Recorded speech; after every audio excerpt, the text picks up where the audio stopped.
कल रात को इस्लामाबाद में तहरीक इंसाफ के मरकजी सेक्रेटेरिएट पर सीडीए के छापे और उसे सील करने के बाद तहरीक इंसाफ शदीद रद्द-ए-अमल का इजहार कर रही है। सेक्रेटेरिएट के बाहर टेंट लगाकर कोर कमेटी का इजलास किया गया। तहरीक इंसाफ के रहनुमा सीडीए के ऑपरेशन को इंतकामी कार्रवाई करार देते हुए कह रहे हैं कि ये इकदाम इमरान खान की तरफ से मुल्क गिर एहतजाज की कॉल देने के ऐलान का रद्द-ए-अमल है, जबकि सीडीए का मौक़िफ़ है कि मज़कूरा प्लॉट सरताज अली नामी शख्स को अलॉट है। प्लॉट से मुल्हिका इरादी पर कब्जा करके बड़े पैमाने पर तजावुज़ात कायम की गई हैं। कानून की खिलाफ वर्जी करते हुए एक इजाफी मंजिल भी तामीर की गई थी। मज़कूरा मालिक की तरफ से मुतअद्दिद दीगर खिलाफ वर्जियाँ भी की गई हैं। मज़कूरा प्लॉट के मालिक को मुतअद्दिद बार खबरदार करने के साथ साथ नोटिस भी जारी किए जा चुके हैं। बिल्डिंग कवानीन पर अमल दरामद कराने और तजावुज़ात के खात्मे के लिए ऑपरेशन अमल में लाया गया है, जबकि तहरीक इंसाफ का मौक़िफ़ है कि सेक्रेटेरिएट पर तजावुज़ात के हवाले से हमें कभी कोई नोटिस ही नहीं भेजा गया। तजावुज़ात थी तो हमें बताते, हम खुद उन्हें गिरा देते। तहरीक इंसाफ के रहनुमा शिबली फराज ने कहा कि ये सियासी तौर पर तहरीक इंसाफ का मुकाबला नहीं कर सकते, इसलिए ओछे हथकंडों पर उतर आए हैं, जिस पर वफाकी वज़ीर कानून आदम रज़ीद तारड़ ने जवाब दिया कि इजलास में आने से पहले मैंने चेयरमैन सीडीए से खुद बात की और पूछा कि ऐसी नौबत क्यों आई, तो उन्होंने बताया कि ये सिलसिला 4 साल से चल रहा था, नोटिस भेजे जा रहे थे और ये कानूनी अमल है।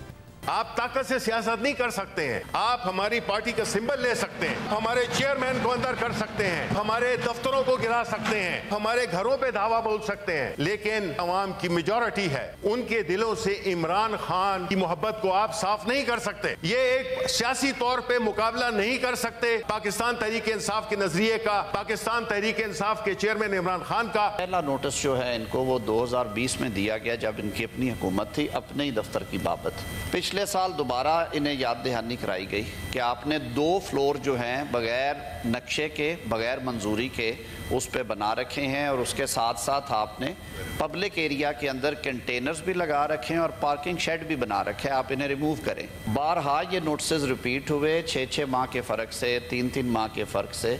आखिरी नोटिस जो है वो फाइनल अपॉर्चुनिटी के लिए इन्हें 10 मई को दिया गया। 10 मई के नोटिस की रोशनी में, उसके परसुएंस में ये रिमूवल्स की गई हैं। ये कानून के ऐन मुताबिक है। उन नोटिस को चैलेंज कर लेते, उन पे कोई हुक्म इम्तनाई आ जाता।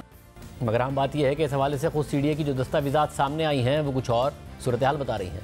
दस्तावेज़ात के मुताबिक सीडीए को इब्तिदाई तौर पर इस प्लॉट के हवाले से 2 एतराज़ात थे। पहला एतराज़ ये था कि कानून की खिलाफ वर्जी करते हुए रूफ टॉप पर इजाफी फ्लोर बनाया गया है, जबकि दूसरा एतराज़ ये था कि सीडीए की ज़मीन पर तजावुज़ किया गया है। और अहम बात यह है कि जुलाई 2020 में सरताज अली की दरख्वास्त पर खुद सीडीए ने इस प्लॉट की मिल्कियत तहरीक इंसाफ को ट्रांसफ़र कर दी थी और साबिक सेक्रेटरी तहरीक इंसाफ अरशद दाद खान और नसीमुर रहमान के जरिए प्लॉट की कानूनी कार्रवाई मुकम्मल की गई थी। मगर इसके बावजूद सीडीए की तरफ से पुराने मालिक यानी सरताज अली के नाम और एड्रेस पर तहरीक इंसाफ के अपने दौरे हुकूमत में 2 नोटिस भेजे गए, जबकि पीडीएम की हुकूमत में 1 नोटिस भेजा गया।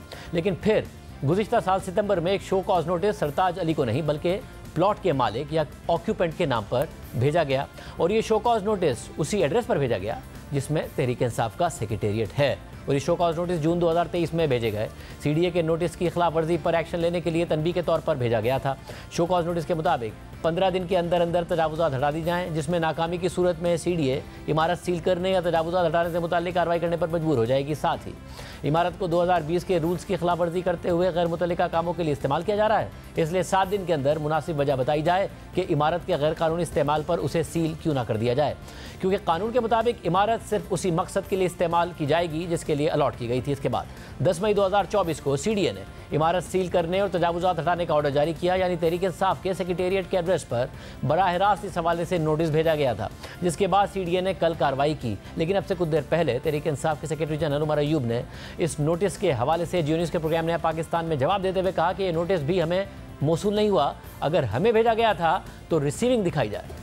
2020 का भी नोटिस है, 2021 का भी है। आपका मौक़िफ़ है कि ये किसी और के नाम पर आए थे। उनमें से एक जो कि सितंबर 2023 का है वो इसी एड्रेस पे भेजा गया आपके सेक्रेटरीट पे, टू ओनर एंड ऑक्यूपेंट जो वहां पर हैं। तो आप कह रहे हैं ये नोटिस भी आपको नहीं मिला जिसमें सीडीए कह रहे हैं कि तजावुज़ात नहीं हुआ, बता देना। ये वैसे जी कहां से रिसीविंग कहां पे? रिसीविंग इस पे तो नहीं, ये नोटिफिकेशन सीडीए ने जारी किया। कोई रिसीविंग तो होता है ना, कोई आपका ये काफी नहीं होता कि आपने जाके बस फेंक दिया। अदालत में कौन सी चीज चलती है? आप कहते हैं जी मैंने नोटिस भेज दिया था, कहां पे भेजा था? कोई रिसीविंग हुई थी, रजिस्टर्ड मेल के जरिए आई है, कहां से आई है? कल रात को पुलिस के साथ मिलकर सीडीए ने तहरीक इंसाफ के सेक्रेटेरिएट पर भारी मशीनरी से कार्रवाई करते हुए सेक्रेटेरिएट के इर्द गिर्द रखे हुए कंटेनर्स, सिक्योरिटी बैरियर्स और दीगर तजावुजात को गिरा दिया था।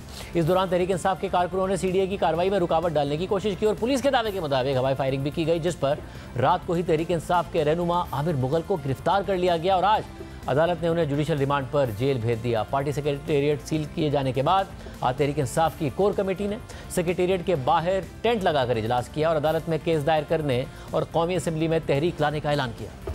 जो अटैक किया गया सीडीए की तरफ से वो बगैर नोटिस के था, बगैर ये रीजन बताए कि इसमें क्या इंक्रोचमेंट है, ये क्या नॉन कन्फार्मिंग यूज है। इस पार्टी और इसके वर्कर को डराना धमकाना मकसूद था। ये उन लोगों का काम है जो कोशिश कर रहे हैं कि दुबई लीग से तवज्जो हटाए। दुबई लीग से तवज्जो हटने वाली नहीं है।